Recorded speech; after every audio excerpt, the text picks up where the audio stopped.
Hello, everybody. I'm Larry Ridley, and this is the NFL on EA Sports. Tonight's matchup features two quarterbacks who will be trying to lead their team to victory.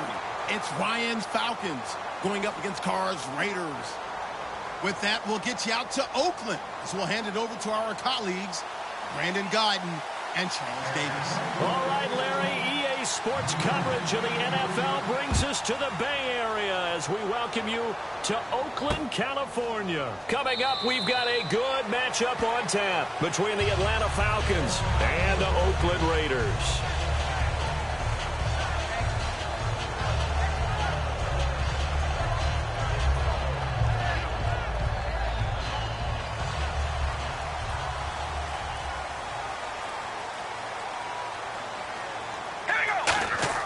Carr now on first down. And his first pass is incomplete. He was trying to get it to Seth Roberts, and that'll bring up second down. As we get a glance at these starters, Michael Crabtree is the man we highlight at wide receiver. Phenomenal hands, so strong. When the ball gets to him, it just dives right there, and then he's able to do things with it after he catches it. And here we go. We get to see the Falcons again on offense, a crew that last year scored 540 points, tied for 8th most all time. But my question is this, such a crushing Super Bowl loss in the offseason, does that set you back big time, or does that fuel and feed you more? And now off to the races, down the right side, and all the way in. Touchdown, Oakland. Seth Roberts, 75 yards, and the Raiders have taken the early lead.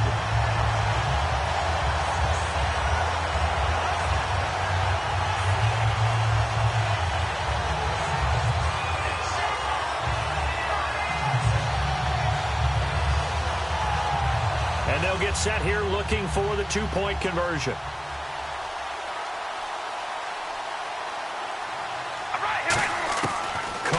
To throw, and no, it falls incomplete. So the two-point conversion, no good. If we had $1 for every time we heard a team talk about explosive plays and how valuable they are, we probably wouldn't have to work very much. And we just saw a big one there. And then they tried to go explosive again, going for 2. Yeah, is that a little too risky, you think? Just kick the extra point? You know, I'm all about getting points, and if I feel good about my kicker, I go ahead and do that. But with that ball at the 2-yard line, going for 2, I think it's awfully tempting for teams nowadays.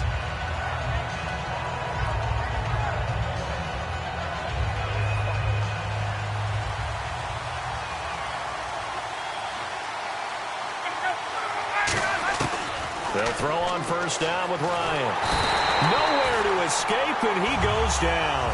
Khalil Mack in there to drop him, and it'll be a loss of about 8. Boy, he came in off the edge so quickly there.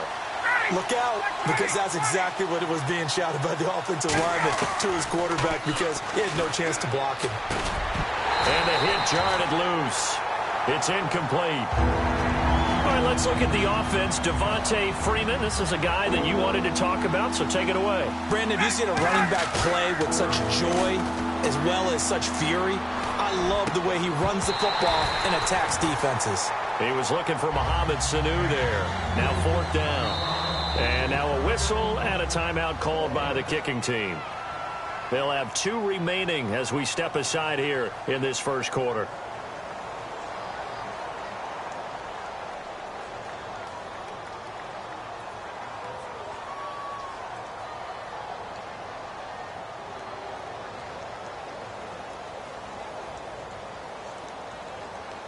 And how about this? 4th and long, and they're going to go for it. Here we go on 4th down with Ryan. It's caught. Jones. 22 yards on the pickup there. And on 4th and long, somehow they're able to keep the drive going. I know that's their first connection in this game, but you and I both know that Julio Jones is without a doubt his quarterback's favorite. And no escaping this time as he'll go down. They got him for a sack. Perry Riley in there to bring him down for a loss of 7. On 2nd down, here's Ryan. And Jones has it over the middle. It'll be a pickup of 15 as that'll lead to third down. Over 1,400 yards last year for Jones. Just 6 touchdowns, but, of course he had the big 300-yard game. However, when he was blanketed with coverage, he always opens things up for other guys, doesn't he? He does, and that's what's benefited Atlanta's offense. Other guys were able to step up. In 2016, Mohamed Sanu stepped up and had his best year as a pro. Austin Hooper, as a young tight end, really developed down the stretch. And Taylor Gabriel, who had come over as a free agent from Cleveland, he really flourished, actually led the team in touchdown catches. But there's only one Julio Jones, and you want to get the ball to him as much as possible. They go play action here on first down. And it's complete to Jacob Tamme. And brought down, but not before they're inside the 25.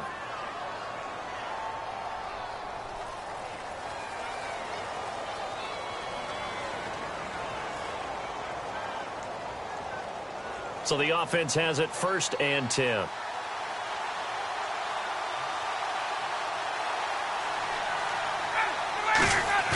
Now a play fake here on first down.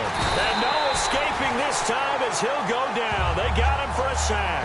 Malcolm Smith from his outside linebacker spot, forcing the sack for a loss of 8.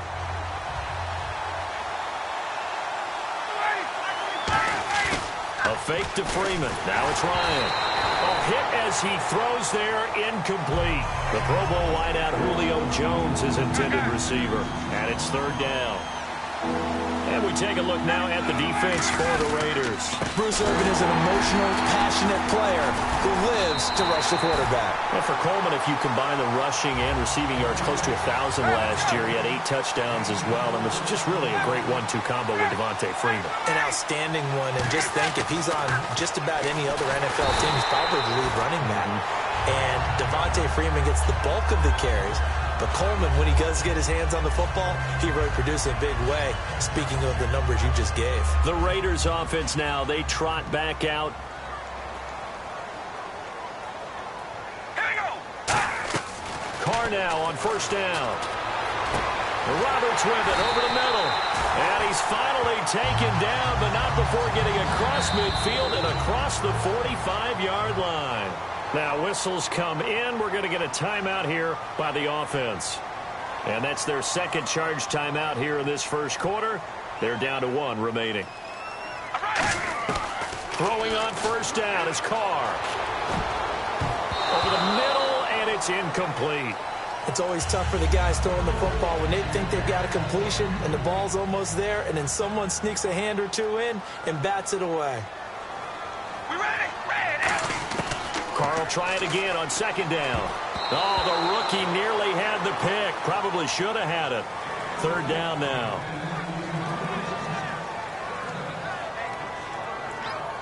And the offense looks to pick up the first here on third after that incompletion. We ready? Throwing his Carr on third down. Flushed out right. He finds Roberts, complete. And he's able to pick up the first before he's taken down at the 27. They talk about mobility on quarterbacks all the time. Here's where it really pays off. Able to move, evade, and is accurate throwing on the run and picking up a first down. Oh, a ball batted in the air, and now it's intercepted. It's Desmond Trufant, and he returns it up just shy of the 20 to the 19-yard line. And the Falcons now making their way back out onto the field. And on the last drive, they were in field goal range. They just opted not to kick it, didn't get it. How does that change the mentality this go around?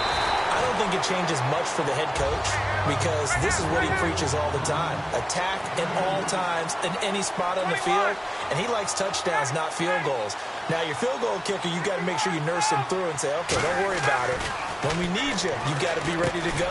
And the team, of course, loves to see points on the board. So let's see if it changes a little bit if they're in the same spot again. Yeah, we'll see what the decision is here if they get to that spot. And, Brandon, I think Mohamed Sanu had a nice career while he was in Cincinnati, but he really elevated in 2016 in Atlanta. The most catches for himself in a single season. 59 of them, 4 touchdowns. Really a nice compliment to Julio Jones, and he was a nice compliment in Cincinnati. I don't want to say he's not a number one receiver, but he plays that number 2 slot well, doesn't he? He does, and I think it's because of his versatility. He can play in the slot. He can play out wide. They can use him as a wildcat quarterback. He has thrown passes in the NFL.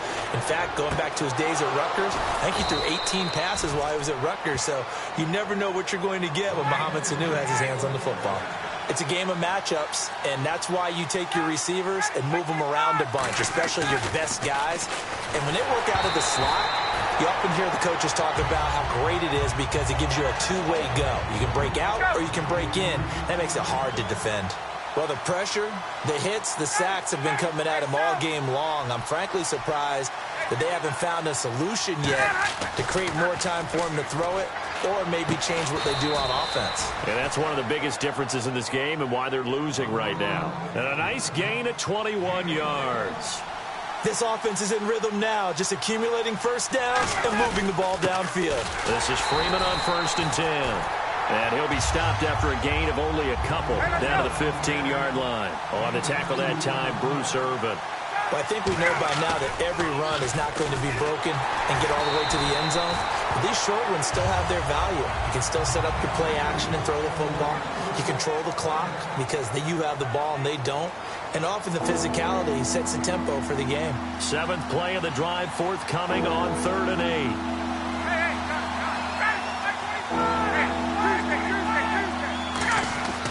On 3rd down, Ryan. Getting it out left side to Sanu. They get only 4 that time as that leads us to a 4th down. Partner, I think that completion takes the definition of dink and dunk to a different level, doesn't it? It does, and the defense was right there, kind of played into their hands. And no signs of the field goal unit. They're going for it on 4th down.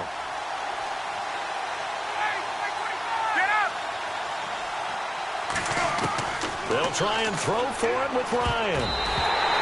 Incomplete. Little lull in the action here to go over an offseason storyline that's kind of interesting. L.A. a couple years ago, they have no teams, and now they're going to have 2 with the move from San Diego to L.A. What does that mean for the league and for the Chargers? It seems like an easier transition, doesn't it, than St. Louis when they moved back. Oh, and this ball's tipped and intercepted.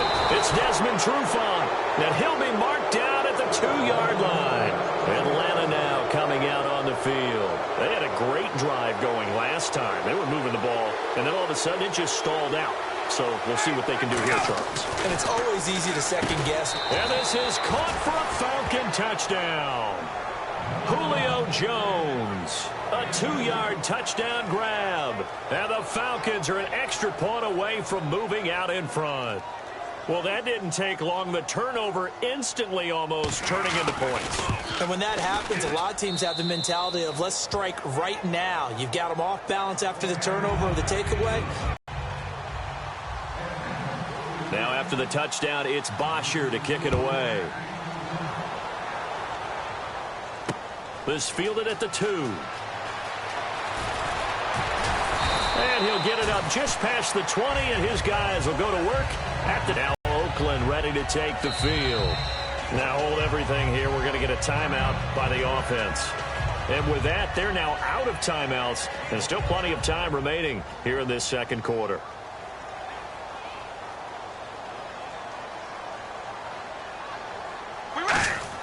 Trying to shake off the interception. He'll look to throw. Eluding the pressure right. Connects it to Roberts, right side. And he'll be taken down, but not before he gets into enemy territory. Usually hitting a deep post pattern, as we just saw there for a big gainer, that's tough to do because you usually have a safety or 2 in the middle of the field. If you hit enough crossers and underneath routes and curls, you start to get those guys creeping up, wanting to make plays on the football. It's the equivalent of a changeup in baseball. You show your other stuff, throw the changeup, and on that play, it worked for big yardage. On 1st down, Carr. Oh, incomplete. The rookie had it and lost it there. And it'll be 2nd down. I know that interception was dropped, and it would have been their 3rd of the game. And I will guarantee you, in the huddle, on the bench, all the defensive guys have been talking about is, we've got this guy right where we want him. Who's going to get the next one? It almost becomes a challenge, and they missed a golden opportunity. A really nice gain of 25 yards. So in the second quarter, he's already up over 100 yards receiving now. And isn't 100 the magic number for a really good game for a receiver? So he got a chance to really shatter that and have a profound effect on this game. Now Carr again. And his throw's going to be incomplete.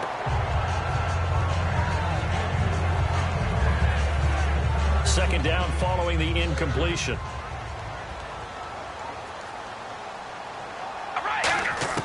Carr to throw again. And that's incomplete. Amari Cooper, his intended receiver, and it's third down. All defenders get tired of hearing about their lack of hands and why they're playing defense instead of offense. But in this situation, it was the hands that made the play. Batting the ball away on an attempted touchdown pass. Excellent job. Way to knock it down. And that one drops incomplete as he got popped as he was throwing it.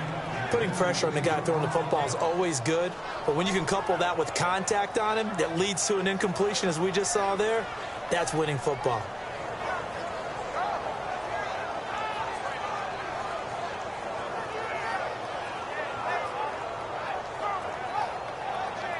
Interesting, a chip shot field goal here would give them the lead, but instead, they're going on fourth down. Carr going to go on fourth down. And this is incomplete. They're turned away on fourth and goal. And the Falcons able to muster together a goal line stand. Here comes the Falcon offense now as they get set to take over here. Throwing now, Ryan on first down. And the tip there altered the ball flight, and it falls incomplete. It'll be second down. Well, we're not playing 3 yards in a cloud of dust football anymore. I kind of get why those old school coaches sometimes didn't want to throw the football.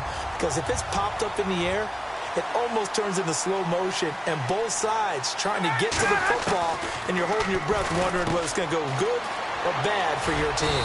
And able to get it across the 10 to the 15.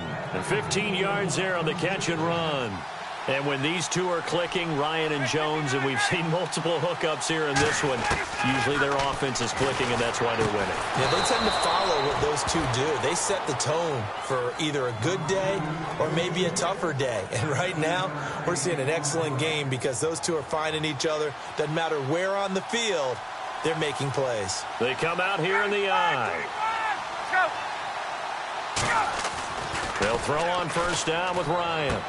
Into double coverage, and it's intercepted. Picked off by David Anderson. And his guys are going to get the football at their own 47-yard line. And now Oakland ready to take the field.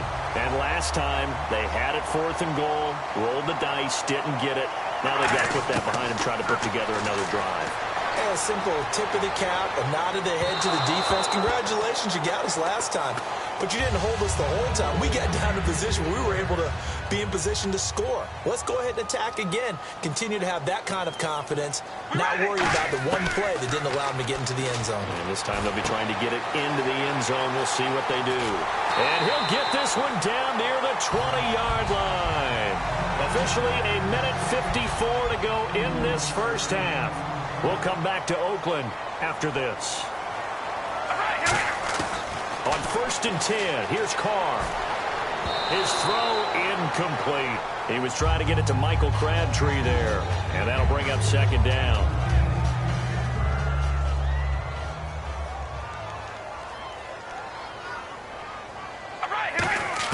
Carr again here on second and 10. That is caught at the 7. And he is in. Touchdown, Raiders.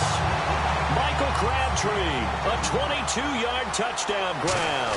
And once again, the Raiders are back out in front. And it's up and good.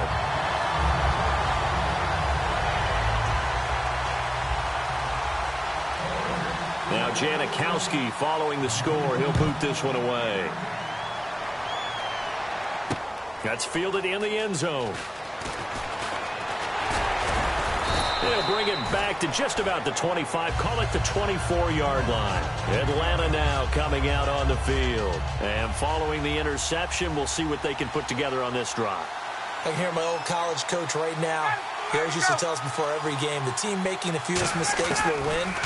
What they're hoping is that that last mistake is their only one of the game. Coaches, that's all they talk about, turnovers, right? Minimizing those and maximizing opportunities. All right, different topic here. 2018, the Super Bowl, traveling north, far north to Minneapolis. Early predictions for that one. Who you got? Well, you know, everyone's still waiting in the NFL for a home team to play in its home stadium, right? So could the Vikings be that team? I'll start in the NFC, and I'm going to say no. I think Seattle, starting to get near that maybe last run with their defense. Earl Thomas returns. I like Seattle coming out of the NFC. How about you? Well, I'm actually going to take a Dallas Cowboys NFC title run. I think that they came so close this year, probably most talented going into next year. I like that one. Well, in the AFC, I'm going to go with a team that if they improve their defense and their quarterback stays healthy, they could be that team, the Oakland Raiders. Okay, I'm going dark horse. Cleveland Browns. Let's go. Hey, from worst to first. Looking to speed things up here, going with some tempo. Throwing over the middle, but it's incomplete. He was looking for his tight end, Jacob Tamme there. And that takes us from second to third down. And that one was knocked away, and I think the defenders are going to be a little upset with themselves. They made the play on the football, but that one felt like a forced pass by the quarterback. Thought he had someone open. He really wasn't. Maybe an example of having too much confidence in his receiver that no matter what, I'm going to throw it to him. And that was a play made by the defense, and it could have been a bigger one. It appears that the pressure is affecting him today. Normally, he knows exactly when to get rid of the football, but today, because he's been hit a few times, he's getting rid of it a little bit too quickly. Fourth down. Here's Ryan. And he fires one that's intercepted. Picked off by David Anderson. And he's able to get it back to the 41-yard line. And now Oakland ready to take the field. And that's now the second time he's picked off a pass here in the first half alone. Again, another great read defensively. And you just see him get in the right position to make the play and get his guys the football back. Now after the INT, it's Carr. Looking middle, and it's incomplete. That incompletion, Charles, gives me a chance to put you on the clock real quick. NFC teams last year that did not make the playoffs that might make a push this coming year. Well, three that come to mind right away that we thought were going to be in 2016. Minnesota, remember the start they got off to before that didn't work out so well for them. Arizona, we thought they were a lock to be in the playoffs. In fact, many of us called them Super Bowl contenders. And Carolina, the defending NFC champs going into last season, they didn't make it. So I think that all three could return to former glory. I'm going to give you one way off the pace here. You ready? Let's go. The Los Angeles Rams. They get the young quarterback going, and that defense continues to live up to expectations.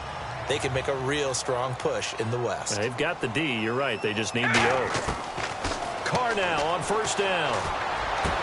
And for the third time here in this half, it's intercepted. A great read, and it's picked off. And his crew will take over with a football at the 35-yard line. Atlanta now coming out on the field. And with time quickly fading here in the second quarter, not sure how aggressively, offensively they want to play this. I think we'll find out just how much they trust their guys in this situation if they decide to take a shot.